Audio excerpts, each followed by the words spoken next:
అదే RTV app వార్తల్ని క్షణాల్లో చదివే అవకాశం ఉంటుంది. ఒక న్యూస్ పేపర్, ఒక టెలివిజన్ ఛానల్ మీ చేతుల్లో ఎప్పుడూ ఉంటాయి.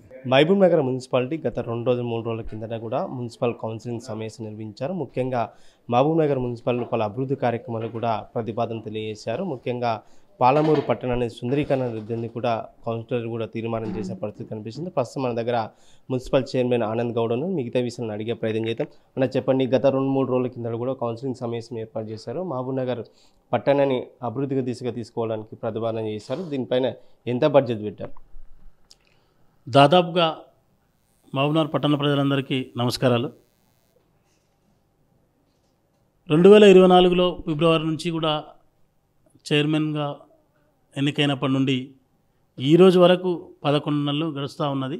దాంట్లో 2 నెలలు, ఒక నెల ఎంపీ ఎలక్షన్స్ రావడం, ఇంకో నెల ఎమ్మెల్సీ ఎలక్షన్ రావడం, ఎలక్షన్ కోడ్ వల్ల 2 మంత్స్ వేస్ట్ అయిపోయింది, 2 మంత్స్ లాస్ అయిపోయింది.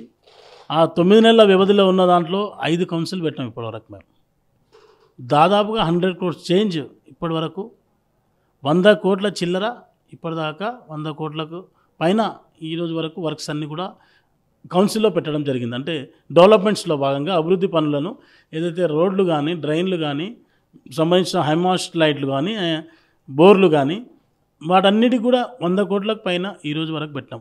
గతంలో 4 సంవత్సరాల్లో పాలనా విధానంలో వాళ్ళు పాలించిన వారు 11 కౌన్సిల్ పెట్టడం జరిగింది. వాళ్ళు దాదాపు 50 కోట్లకు అది కూడా కరెక్ట్గా క్లారిటీగా అయితే 50 కోట్ల పైన ఏదో వర్క్ చేసినట్టుగా ఉంది. ఈరోజు ఏమంటున్నాం అంటే పట్టణంలో అంటే అభివృద్ధి చేయాలన్న ఉద్దేశంతో కూడా ఈరోజు కౌన్సిల్లో యాక్టివ్గా ఉండి అన్ని సమావేశాలు కూడా ఎక్కువగా పెట్టడం జరిగింది. ముఖ్యంగా అంటే 100 కోట్లు కూడా మీ హయాంలో కూడా అభివృద్ధి కార్యక్రమం తీసుకొచ్చారు. ముఖ్యంగా మేజర్గా ఈ పాలమూరు పట్టణంలో ఉన్న సమస్యలు ఏమేమి తీర్చారు? ముఖ్యంగా ప్రధానంగా ఏదైతే బర్నింగ్ ఇష్యూస్, ఎక్కడైతే రోడ్లు కానీ, డ్రైన్లు కానీ సంబంధించి ఎక్కడ కూడా చాలా దగ్గర అయితే రిక్వైర్డ్ బర్నింగ్ ఇష్యూస్ ఉంటే వాటిపైకి వెళ్ళి ఆ సమస్యలను పరిష్కరించడానికి మేము అక్కడికి వెళ్ళి సమస్యలను పరిష్కరించడం జరిగింది.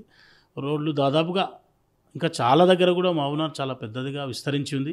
మహబూబ్నగర్ ఈరోజు అంటే ఈ విలీన గ్రామ పంచాయతీ కలిసిన తర్వాత ఈరోజు మహబూబ్నగర్ కంటే చాలా పెద్దగా విస్తరించి ఉన్నది. మహబూబ్నగర్ భూత్పూర్ వరకు కూడా, అమిస్తాపూర్, పాల్కొండ, అమిస్తాపూర్ సాయిబాబా గుడి వరకు, ఇక్కడ తిరుమల హిల్స్ జడ్చర్ల వరకు కూడా దాదాపుగా, బోయపల్లి, జైనల్పూర్ కూడా, మరి ఇక్కడ ఎక్స్ రోడ్ అయితే దాదాపు చిందర్పల్లి వరకు, అంటే ఇట్లాగే బండవదిపల్లి, అంటే పెద్దగా విస్తరించిపోయి ఈరోజు కూడా ఇండ్లు చాలా నిర్మాణం జరుగుతూ ఉంది, విస్తరించిపోయి ఉన్నది. కాబట్టి ఈ అభివృద్ధికి ఎక్కడ నోచుకోక చాలా ఇబ్బందులు ఉండి ఇంటర్నల్ రోడ్స్ ఎక్కడ కూడా రోడ్స్ కానీ, డ్రైనేజ్ వ్యవస్థ చాలా అస్తవ్యస్తంగా ఉంది. దాన్ని చేయడానికి ఇంకా చాలా టైం పడుతుంది. 100% చేసినామని కాదు, చేయాలనే ఆలోచనతో చేయాలనే క్రమంలో పనిచేస్తూ ఉన్నాం. ముఖ్యంగా మున్సిపాలిటీ నుంచి కార్పొరేషన్గా చేయాలని అసెంబ్లీలో తీర్మానం చేశారు. 2-3 రోజులు కూడా గవర్నర్ ప్రతిపాదన చేశారు. దీని మీద ఏం చెప్తారు? చిన్న మున్సిపాలిటీ కాదు, మహబూబ్నగర్ మున్సిపాలిటీ చాలా పెద్దది. చాలా చిన్న మున్సిపాలిటీలు కూడా ఎప్పుడో కార్పొరేషన్లు అయిపోయినాయి.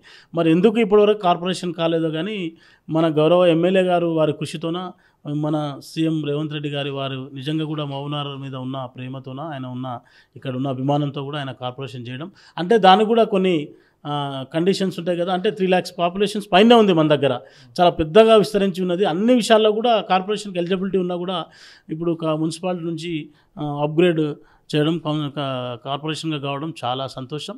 ఇంకా దాని నుంచి కూడా చాలా అంటే మనకు చాలా లాభాలు, చాలా మంచి దాని నుంచి కూడా ఉపయోగాలు కూడా ఉంటాయి.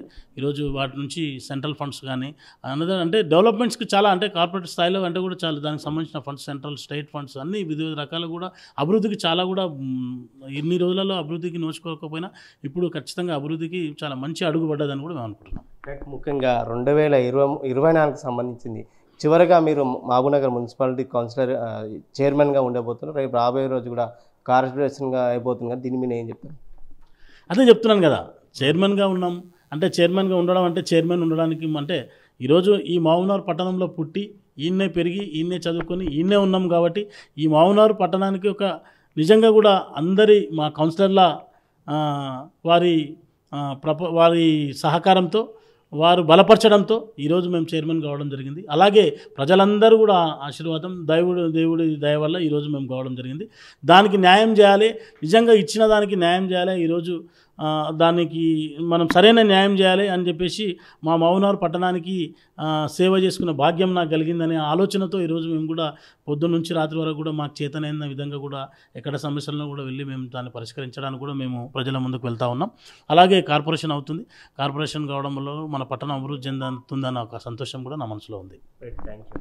రైట్, మొత్తం మీద కూడా మహబూబ్నగర్ మున్సిపాలిటీ 100 కోట్ల రూపాయలతో 11 నెలల వ్యవధిలను కూడా అభివృద్ధి కార్యక్రమాలు చేసుకొచ్చామని చెప్పుకొచ్చారు. ముఖ్యంగా రాబోయే రోజుల్లో కూడా మహబూబ్నగర్ మున్సిపాలిటీ కార్పొరేషన్ కాబోతుంది. త్వరలోనే మహబూబ్నగర్ మున్సిపాలిటీని కార్పొరేషన్గా తీసుకొచ్చి మహబూబ్నగర్ పట్టణం రూపురేఖలు కూడా మారిపోతాయని చెప్పి మున్సిపల్ చైర్మన్ తెలియజేసిన పరిస్థితి కనిపిస్తుంది. వీడియో జర్నలిస్ట్ నరసింగ్ రెడ్డితో రామకొండ, టీం మహబూబ్నగర్. మరిన్ని వీడియోస్ కోసం ఛానల్ ని సబ్స్క్రైబ్ చేయండి. లేటెస్ట్ అప్డేట్స్ కోసం వాట్సాప్ ఛానల్ ని ఫాలో అవ్వండి. ఆ లింక్ డిస్క్రిప్షన్ లో ఉంది.